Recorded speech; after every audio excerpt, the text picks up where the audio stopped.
وقاسك سلاطينها وياشا اليوم تشرف لدمانتي السلام عليكم ورحمة الله وبركاته. وأنا صلي. نحن دا فردي الشرعي halkan lagu qabtay iyo fadhiyo badan oo ka dhacay halkan midibada ka dhacay waxaanu ku hadlaynaa bariyaha dambe sidii aynu gobolkan horumar uga gaari sidaynu u horumarin lahayn dhaqaalaheena sidaynu u kordhin lahayn dhaqaalaheena taasaan muddaa bariyahan dambe horteenna ku hawlana taasina waxa weeyaan waa arrin lahayn lagu maadnaqo waayo waxaan ogaanay maanta in aasaaska noloshu yahay sidii dhaqaalaha loo kordhin lahaa arrintan maanta ku fadhinaaya ururkan sirda waynu garanaynaa muhiimka uu ku leeyahay dhaqaala kobcinta muhiimka ay waddooyinka ku leeyihiin waxa weeyaan waa aasaaska dhaqaalaha kobcintiisu waxa weeyaan waa infrastructure ama waa buni taxtiya haddii ayna jirin waddooyin haddii ayna jirin waxyaaba kordhiya dhaqaaluhu dee dhaqaalo kubacaya ma jiraan marka horta waxaa muhiima inaan isla garanno in ay arrintani tahay aasaas u tahay waxyaabaha bariyaha dambe aynu ka hadallo ah dhaqaala kobcinta taasina horta muhiim inaan taa aada u fahmno weeye haddii taan fahmno waan u soo gudbo waxa inagayna saaran markaa shacab ahaan waajib ayna saaran waajibkayna saaran waxa weeye inaynu u guntano sidii aynu hay-addaasi uga dhigi lahayn tu keenta guul horena usii socota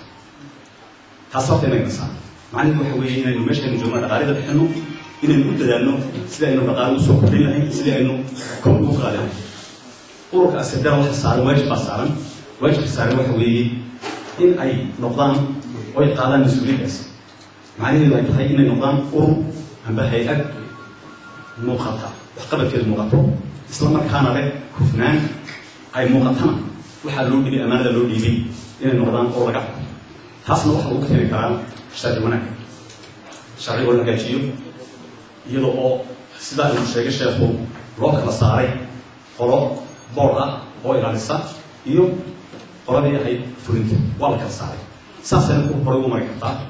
inaysu wanaanin oo ay jiraan ciddii fulinaysay ciddii ilaalinaysay boordku wuxuu ilaalinayaa ciddii hawsha fulinaysay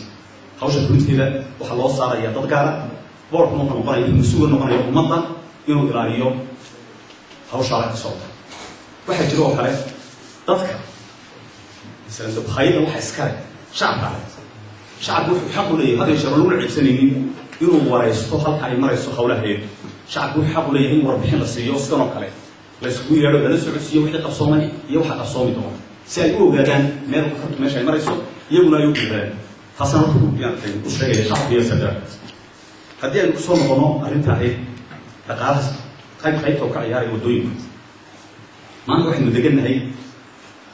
gobolkaynu degannahay waxa weeyaan gobolka runtii la odhan karo nasiib baa leedahay natiijiyad gobol ugu wanaagsan soomaaliya oo dhan maha somaliland ba min koone ilaa koone waxaynu degannahay gobol ugu wanaagsan meeshaynu degannahay waxaynu leenahay beeraheeni baan leenahay waxaynu buuraheeni baan leenahay waxaynu jaaranahay ethoobiyaanu jaaranahay waxaynu jaaranahay jabuuti baanu jaaranahay waxaynu yaman baynu jaaranahay waa wax gobol aynu ka kordhin karno dhaqaalihiisa aynu kordhin karno dadkuna aynoogu kori karaan waxaynu hor taagana caqabada u taaganin si aynu dhaqaalihi loo kordhino caqabada badan baa ku jira caqabadaha badan waxaa ka mid ah taa aynu ka hadlayno ee ah waddooyinka